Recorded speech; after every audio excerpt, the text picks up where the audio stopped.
Assalamualaikum warahmatullahi wabarakatuh. Jumpa lagi dengan channel Kang Opas. Jangan lupa bantu subscribe ya untuk mendukung channel ini. Terima kasih. Review konsep dasar dan operasi matematika.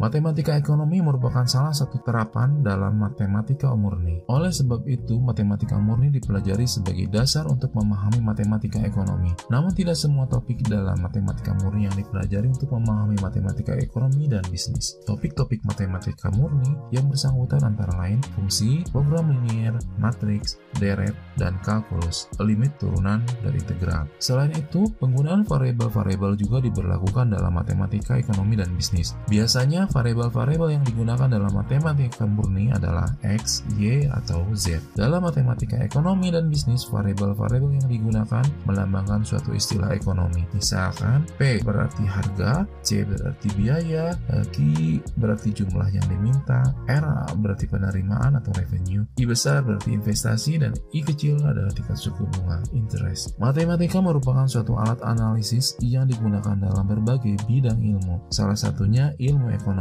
Karena fungsinya sebagai salah satu alat atau analisis, maka matematika bersifat pendukung. Keberadaan ilmu matematika diharapkan dapat memudahkan seseorang memahami ilmu yang dipelajarinya. Misalnya dalam ilmu ekonomi, perilaku pelaku ekonomi atau konsumen dimodelkan dalam sebuah fungsi matematika. Sebagai implikasi dari teori-teori yang ada, hukum permintaan, teori utilitas, dan lain-lain, ada beberapa kelebihan yang dimiliki matematika sebagai alat analisis, seperti bahasa yang digunakan lebih ringkas dan tepat, kaya akan dalil-dalil matematis, sehingga mempermudah pemakaiannya, mendorong kita untuk menyatakan asumsi-asumsi secara jelas, kemudian memungkinkan penyelesaian kasus dengan kuantitatif. Meskipun demikian, pemakaian matematika sebagai alat analisis juga tidak luput dari kekurangan. Salah satunya keterbatasan dalam hal asumsi yang dimiliki. Pemakaian asumsi menjadi keharusan dalam matematika. Hal ini terlalu menyederhanakan permasalahan yang ada, sehingga analisis terhadap permasalahan ekonomi terkadang menjadi terlalu sempit. Selain itu, pendekatan matematika dalam ekonomi juga mengharuskan segalanya dikuantitatifkan. Memang pendekatan angka atau kuantitatif lebih bersifat universal, tapi tidak segala sesuatu dapat didekati dengan pendekatan angka. Oleh karena itulah, pendekatan atau alat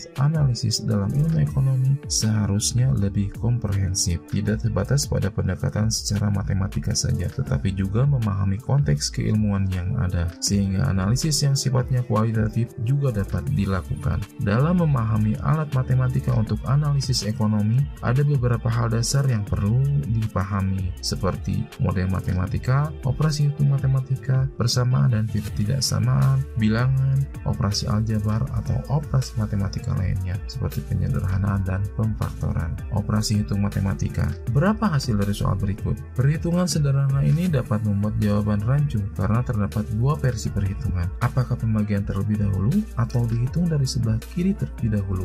Jika menghitung dari pembagian dulu, maka hasilnya akan seperti ini. 15 ditambah 2 dikurangi 10 dibagi 2 sama dengan 15 ditambah 2 dikurangi 5 sama dengan 12. Sedangkan jika dari sebelah kiri terlebih dahulu, maka hasilnya adalah 15 ditambah 2 dikurangi 10 dibagi 2 sama dengan 17 dikurangi 10 dibagi 2 sama dengan 7 dibagi 2 sama dengan 3,5. Perhitungan yang benar adalah yang di atas, karena pembagian lebih prioritas dari penjumlahan, sehingga kita harus menghitung dari pembagian terlebih dahulu. Urutan operasi standar untuk perhitungan yang benar adalah melibatkan lebih dari satu operasi hitung aritmetika atau matematika. Operasi aritmetika harus selalu dilakukan dengan urutan sebagai berikut. Pertama adalah hitung operasi yang terdapat di dalam tanda kurung dan pecahan untuk pembagian terlebih dahulu. Hitung operasi yang terdapat pangkat atau akar. Hitung operasi perkalian dan pembagian dari kiri ke kanan. Hitung operasi penambahan dan pengurangan dari kiri ke kanan. Aturan ini mudah diingat karena memiliki sebutan dengan PEMDAS, di mana PEMDAS memiliki arti P-nya adalah parenthesis atau tanda kurung, E-nya adalah exponents atau pangkat, M-nya adalah multiplication atau perkalian, dan D-nya adalah division atau pembagian, A-nya adalah addition atau penjumlahan, dan S-nya adalah subtraction atau pengurangan. Contoh soal, berapa hasil dari 6 tambah 7 dikali 10? Jawabannya adalah 6 ditambah 70 sama dengan 76. Yang kedua adalah berapa hasil dari soal ini? Jawabannya adalah kerjakan dulu di dalam kurung, baru dikalikan. Jadi 7 dikali 2 dikali 5 sama dengan 70. Sistem bilangan real. Bilangan nyata dibagi menjadi dua, yaitu bilangan irasional dan rasional. Selanjutnya, bilangan rasional dibagi menjadi bilangan bulat dan bilangan pecahan. Selanjutnya, bilangan bulat dibagi lagi menjadi bilangan bulat negatif dan bilangan cacah. Bilangan cacah dibagi dua lagi, yaitu bilangan asli dan nol. Dan bilangan asli dibagi lagi menjadi tiga, yaitu bilangan genap, bilangan ganjil, dan bilangan prima. Berikut adalah definisi dari bilangan. Bilangan rasional adalah bilangan yang dapat diubah menjadi pecahan biasa, dan apabila bilangan ini diubah ke pecahan desimal, maka angkanya akan berhenti di suatu bilangan tertentu. Apabila tidak berhenti, maka akan membentuk pola pengulangan. Contohnya adalah ini. Bilangan irasional adalah bilangan yang tidak dapat diubah ke pecahan biasa, dan apabila bilangan ini diubah ke pecahan desimal, maka angkanya tidak akan berhenti dan tidak memiliki pola tertentu. Contohnya adalah berikut ini. Bilangan bulat adalah hasil bagi antara dua bilangan yang hasilnya bulat termasuk 0. Jika himpunan bilangan bulat dilambangkan B, maka B adalah berikut. Bilangan pecahan merupakan salah satu kelompok bilangan dengan bentuk A per B, di mana A dan B merupakan bilangan bulat serta B tidak sama dengan 0. Nilai A dan B saling prima, artinya tidak ada faktor atau pembagi yang bisa membagi A dan B sekaligus. Dalam bilangan pecahan, A disebut sebagai pembilang, sedangkan B disebut sebagai penyebut pecahan. Bilangan cacah adalah himpunan bilangan bulat yang tidak negatif. Bilangan cacah adalah bilangan asli dan 0. Jika himpunan bilangan cacah dilambangkan C, maka adalah sebagai berikut. Bilangan bulat negatif adalah merupakan bilangan yang terletak di sebelah kiri angka 0 pada sebuah garis bilangan. Contoh bilangan bulat negatif adalah sebagai berikut. Bilangan asli adalah bilangan-bilangan bulat positif. Jika himpunan bilangan asli dilambangkan A, maka A adalah sebagai berikut. Bilangan genap adalah bilangan bulat yang habis dibagi dua. Himpunan bilangan genap adalah sebagai berikut. Catatan, secara teoritis 0 merupakan angka genap. Bilangan ganjil adalah bilangan bulat yang tidak habis dibagi dua. Himpunan bilangan ganjil adalah sebagai berikut. Bilangan prima adalah bilangan asli yang besarnya tidak sama dengan 1 dan hanya habis dibagi oleh dirinya sendiri dan juga hanya habis dibagi oleh 1. Jika himpunan bilangan prima dilambangkan dengan P, maka bilangan prima adalah sebagai berikut. Eksponen dan radikal. Bilangan eksponen adalah bilangan berpangkat. Semua bilangan dapat dipangkatkan, tetapi tidak semua bilangan dapat menjadi pangkat. Hanya bilangan rasional saja yang dapat menjadi pangkat suatu bilangan. Bilangan eksponen adalah bentuk perkalian dari suatu bilangan yang diulang-ulang. Maka dari pengertian ini, kita bisa melihat bentuk umum penulisannya adalah seperti ini. Yang ini adalah A dikali sebanyak N faktor, sama dengan A pangkat N, di mana A adalah bilangan real dan N adalah bilangan asli. A sama dengan bilangan pokok atau basis, dan N sama dengan besar pangkat. Bilangan radikal adalah bilangan dalam bentuk akar. Penulisan radikal adalah sebagai berikut.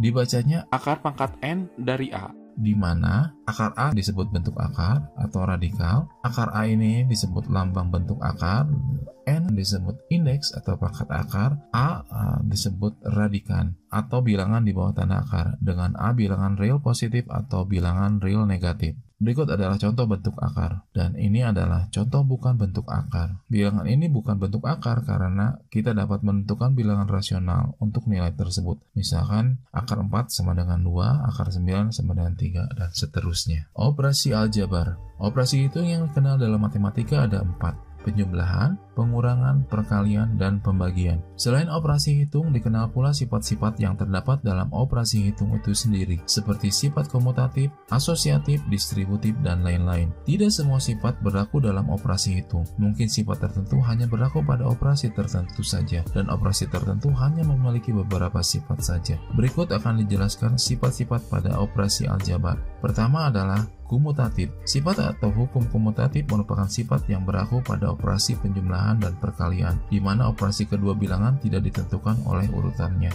Asosiatif. Sifat atau hukum asosiatif digunakan pada operasi penjumlahan dan perkalian yang terjadi pada lebih dari dua bilangan, di mana hasilnya akan sama apabila operasi bilangan dilakukan dengan urutan yang berbeda. Distributif. Sifat atau hukum distributif digunakan pada dua operasi yang berbeda. Pembatalan. Sifat pembatalan biasa digunakan untuk menyederhanakan operasi hitung pada bilangan. Unsur penyama. Jika suatu bilangan dioperasikan dengan suatu bilangan lain menghasilkan bilangan itu sendiri, maka bilangan lain tersebut dikatakan sebagai unsur penyama bagi operasi hitung tersebut. Misalnya bilangan 0 merupakan unsur penyama bagi penjumlahan dan pengurangan, sedangkan 1 merupakan unsur penyama bagi perkalian dan pembagian. Kebalikan, jika suatu bilangan dioperasikan dengan bilangan lainnya menghasilkan unsur penyamanya, maka bilangan lainnya itu merupakan kebalikan dari bilangan aslinya. Pemfaktoran. Pemfaktoran merupakan suatu teknik yang digunakan untuk menyederhanakan pernyataan matematika. Suatu faktor adalah satu di antara pengali-pengali yang terpisah dalam suatu hasil kali. Proses pemfaktoran dimulai dengan cara mencari nilai-nilai bersama pada suatu pernyataan matematika. Berikut adalah contoh-contohnya. Model ekonomi. Dalam suatu perekonomian, hubungan antara variabel-variabel ekonomi yang satu dengan lainnya sangat kompleks. Untuk memudahkan hubungan antara variabel ini, maka cara yang terbaik adalah memilih sekian banyak variabel ekonomi yang sesuai dengan permasalahan ekonomi, kemudian menghubungkannya sedemikian rupa sehingga bentuk hubungan antara variabel ekonomi menjadi sederhana dan relevan dengan keadaan ekonomi yang ada. Penyederhanaan variabel dan hubungan antar variabel-variabel ekonomi disebut model ekonomi. Model ekonomi dapat berbentuk model matematika dan non-matematika. Model ekonomi yang berbentuk matematika terdiri dari satu atau sekumpulan persamaan matematika. Karena model ekonomi merupakan penyederhanaan hubungan antar variabel, maka model ekonomi tersebut berupa fungsi. Pembahasan mengenai fungsi akan disajikan di video selanjutnya. Jangan lupa subscribe channel Kang Opas dan tonton video berbagi pengetahuan lainnya. Nyalakan notifikasinya agar tidak ketinggalan video terbaru berbagi pengetahuan lainnya. Terima kasih. Wassalamualaikum warahmatullahi wabarakatuh.